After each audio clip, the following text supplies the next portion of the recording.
The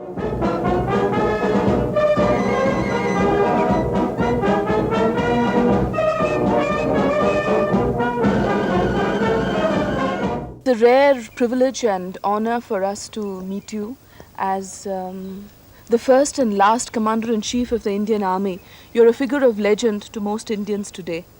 As we were just driving through this beautiful rolling parkland that you have around your estate, I couldn't help being struck by the peace and the quiet and the tranquility. And I was also struck by the contrast that it bears to the tremendously exciting life that you've led before. I was just wondering how you came to settle down in such a peaceful place, in such direct contrast to the tremendously exciting life that you've led before. Yes. When I was leaving the army over 30 years ago, someone asked me in Delhi where I was going to settle down. I said, Kurg. Kurg is a wild place, jungly place. How can you go live there after a very exciting life in Bombay, Calcutta, Delhi, and places like that? How can you live in a quiet place? I told him, look, I was born there, I want to die there. So I come here to live and die. I like the peace and quiet life of my quiet life here. Around my house, I've got a jungle, my neighbors are trees, my area are wild birds, and none of this morning, noon and night radio playing all around the house. It's peace and quiet here. Actually, I was just, after you laid down command as the Commander-in-Chief of the Army, you went to Australia to take over as High Commissioner. I went there in June or July 1953. I laid down office in January 53. So I was unemployed till then. Then I wasn't at all keen on getting a job. I was going to do things as I wanted to in my own humble way. But I was sent to Australia as High Commissioner, Australia and New Zealand, in June 1953. I came back in April 56, and here I am a free man, unemployed. And I was wondering why you hadn't taken up any public office or any other assignment after coming back. Well, I can't just take it myself, it's given to me. Yeah. Nothing was offered at all. And I just go around talking to schools and students and colleges and villages and so on. That's what I like doing. After all, the youth of our precious gems, they are the hopes of tomorrow. You got to bring them the right lines. So I try and put over my ideas about this. I'll give you some copies of my articles. I hope you read them. It Yes. gives you my mind about the youth. And that they are the precious gems of our land. We are not looking out enough. We are condemning them unnecessarily. They're basically and fundamentally, they're all right. There's nothing wrong with them at all. There's the politicians of the wrong type who mislead them to create embarrassment to the government. But the youth are all right. They've got to be brought up right, and the lines are suggested in my articles. But after 1956, did you have any thought of entering politics? No, in 1978, I think, I did have a shot at an independent candidate for Lok Sabha. Not in the political party, independent candidate. My aim was to go there from the floor of the house, they would listen to my voice. Now I write articles and I talk and nothing happens at all, no such notes of it, because I'm not in politics. He's a retired general, an old man. So if I went to Parliament, they would listen to what I would say. So I went there, unfortunately I didn't succeed. I came in third. I let down badly by one or two parties by not backing me up. Nevertheless, it was good fun. You never felt the need to join a company or take up any such position? No intention at all. Actually, when I came to Australia, I was offered a very attractive job in Madras and Bombay. I didn't want to take it because I didn't want to be a servant of another country after having been Commander-in-Chief of the Army. You felt it was a come down? It wouldn't have been proper, because not a come down. It would have been proper to go and earn your living by selling cholis for people and sweets for people. I don't want to say, I'll be a commercial choli base, if you join business, you got to do some work for them, sell things for them. I don't want people to talk about it. If I'd been a second commander, I might have done that, but not the first one. I got a duty to keep the dignity of the office I held. So I refused to take a job. You were the first Indian to command the entire army of India.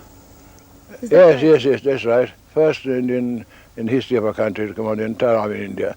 There was usual penny packets of Rajput army, Jat army, Sikh army, Portuguese army, and so on and so forth. Little penny packets. But this is the first time ever the whole Indian army under my command. I was very fortunate. After that, sir, have you ever taken up any position of authority in social work or public life or anything else? Oh, public life, no. I just go around, member of various Lions Club or Rotary Club. I organize a Kurg Pensions Union, which I presided for a while, and so on. That kind of thing I do. No government job at all. But it's difficult to get to the villagers unless you have some kind of authority, isn't You it? must have authority, and the difficulty is you get there all right, but they won't listen to you. I'll tell you a story that happened to me here in Madikeri some years ago. I went to see the deputy commissioner, whose office is upstairs in the fort.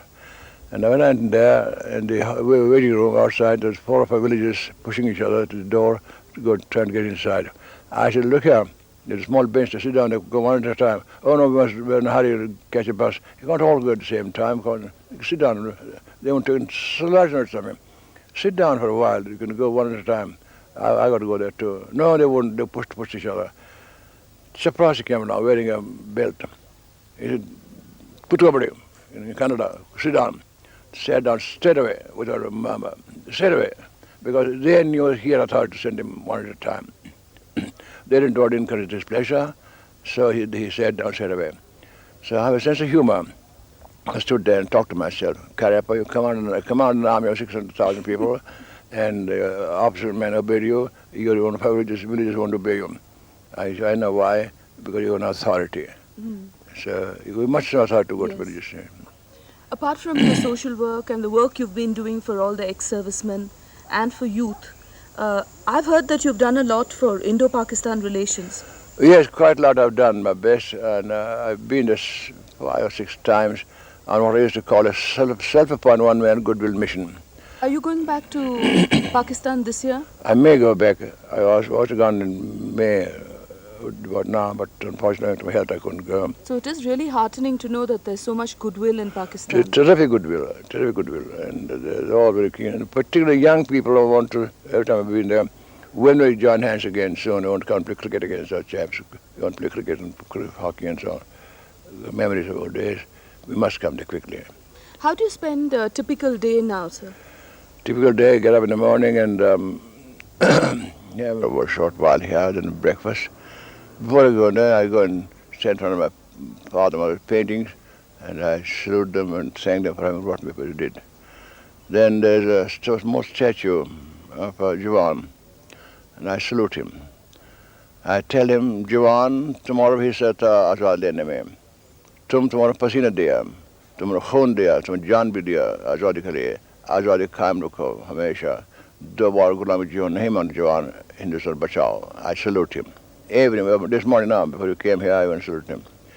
Then some letters to dictate, some secretaries, typists come. So I got no, not being a minister or a governor or anybody else, I got no PA or a PS or a ADC. I had to wait for some clerk to come and type it for me and dictate a few letters. And then I sit, and I can't read, because my eyesight is bad. And then some people drop in to see me occasionally.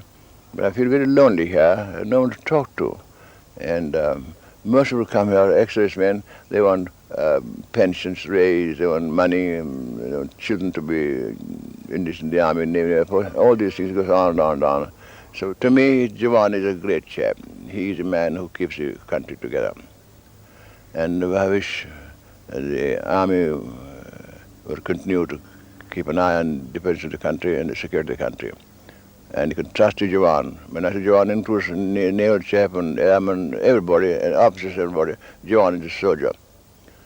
In your extensive tours in the front during your tenure as Commander-in-Chief, you must have come into considerable personal contact with the Jawans. Can you tell me any striking incidents? Yes, in the Kashmir operations, remember, whenever I went to these troops, I never made them fall in line and so on and so forth. I stand on the flag and so on. I used to go and sit and make them sit around me, sit on the hillside and the fields and the ground, and I talked to them just like that I'm talking to you now. And on one occasion, we were short of canteen stores. during Kashmir operations. So alternate troops down there. जवान बहुत अफसोस की बात है कि canteen store नहीं आता है तो अब तुम रम वगैरह नहीं आ रहा है तो क्योंकि सड़क में कुछ नुकसान है नहीं आ सकता है एंड कोशिश करेंगे सिपाही और got up and हजूर ये ख्याल मत करो कैंटीन तमाशा तो गौर लोग का हमको शामिल करने के लिए हमको एमिनेशन भेजो हथियार भेजो मशीन गन भेजो इनको सब मारना चाहता हटाना चाहता लड़ाई करना चाहता and use a bad word and सब मारना चाहता करनी चाहता. This is the spirit of the Sipa. He wants to get on to work, not the canteen stores and things like that. It's really very inspiring. It's really, I've heard that you tried to talk to them in their own languages, including in Tamil. Yes. I once talking to a Sipa, a sentry in Delhi. I asked him, உங்களுக்கு சாப்பாடு கிடைக்கிறதா? And he looked at me here. சொல்லு உங்களுக்கு சாப்பாடு கிடைக்கிறதா? சொல்லு சாப்பாடு கிடைக்கிறதா? साहब हम अंग्रेजी नहीं जानता. Sahaj Jamadar, isn't he Madrasi? Sahaj Madrasi. Tamil pesara, I say. So I was so insulted. He thought my Tamil was English. Because to his ears, anything that comes to, should be Kiatawachahai. I asked something else, so he thought it was English. So I talked to him in their own language. Going on to something else which has always intrigued me, it's about your relationship with Mahatma Gandhi. What I heard was that you were against non-violence, is that right? Oh, no, not against non-violence. No. I said, no. Let's not concentrate on non-violence alone. There's a non-violence, at the same time, be prepared. We never can tell what might happen. Non-violence, I'm all for that. I agree, I'm for it. But I tell you, one people who are non-violent soldiers, we don't wars because we know after futility of wars. So, but anyhow, we're prepared to fight. So non-violence is very well, but at the same time, be prepared to fight. So is there something that you could tell the Jawans of today, a message which would inspire them in some way?